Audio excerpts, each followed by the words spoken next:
Hey lovers! Today I want to talk about forgiveness and how a lot of people think that it's a two-way street.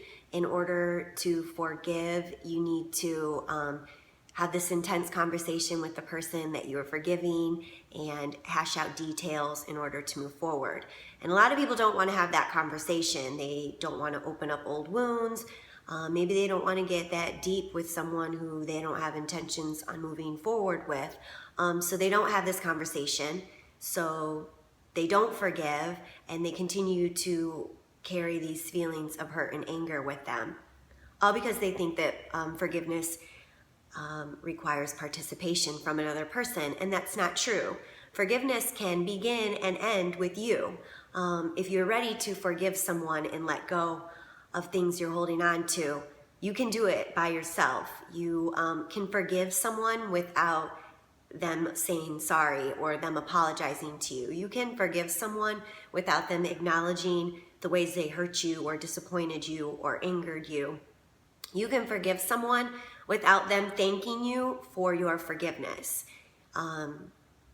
You can forgive someone without them even knowing that they hurt you or that they upset you or made you angry or disappointed you. You don't need anyone's participation in forgiveness. You literally just need to be ready to forgive, and you can forgive within yourself, let it go, and move forward. But if you're not ready to forgive without the sorries or the apologies, and if you're not ready to forgive without the acknowledgement of grievances, and if you're not ready to forgive without the acknowledgement of forgiveness itself, then you're probably not ready to forgive, and you need to check in with that, check in with self before you move forward in a process of forgiving. So be mindful of that. Also, I want to acknowledge that forgiveness doesn't look like any one thing. A lot of times people think that forgiveness looks like kumbaya or super cheery or everything's copacetic. And that's not the case at all. Forgiveness can look like a variety of things. You can forgive and not forget. You can forgive and move forward in relationships that look completely different than they did before you participated in the forgiveness. So don't let someone bully you into thinking that forgiveness looks like one thing. And if your relationship or you don't look like that, then you truly haven't forgiven. Don't judge that based on anyone else's value or standard of forgiveness.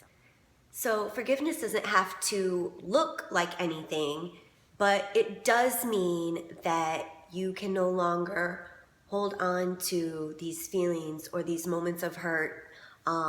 You can no longer place blame for these moments, and you can no longer lash out in the name of these moments. So if you're not ready to let go of the hurt, and you're not ready to let go of blaming or lashing out, then again, you need to check in with self and really evaluate if you're actually ready to forgive. Because once you decide to forgive, once you decide to forgive, you're deciding to move forward without those feelings, without continuing to carry that energy. And so therefore you can't use it as a weapon anymore. And so you have to really be ready to lay those weapons down. And if you're not ready, you're not ready to forgive. So if you are ready to forgive and you want to do so without the participation of someone else, a simple thing that I like to do is write a letter. And that letter could be on its own, or you could include it in your journal. Either way, you're not giving the letter to the person. It's just a means to express the feelings that you're holding on to. So you would address the letter to the person that you are forgiving. You would lay out your grievances and list your hurts and your disappointments and the moments that made you angry. You would list the things that you are holding on to, and you would say to that person, I forgive you. Also include a passage forgiving yourself. And you could forgive yourself for the actions against another or that person. You could forgive yourself for participating in the moments that you are holding on to. Or you could just forgive yourself for holding on to those moments for so long or at all. Either way, you need to forgive the person and yourself.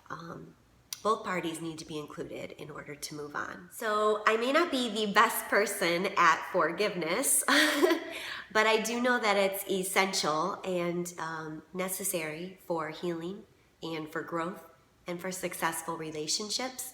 And so I do my best to participate in it, whether it be by myself or with others, because I want to be happy, I want to grow, I want to be in successful relationships. And so I hope that you are practicing forgiveness as well.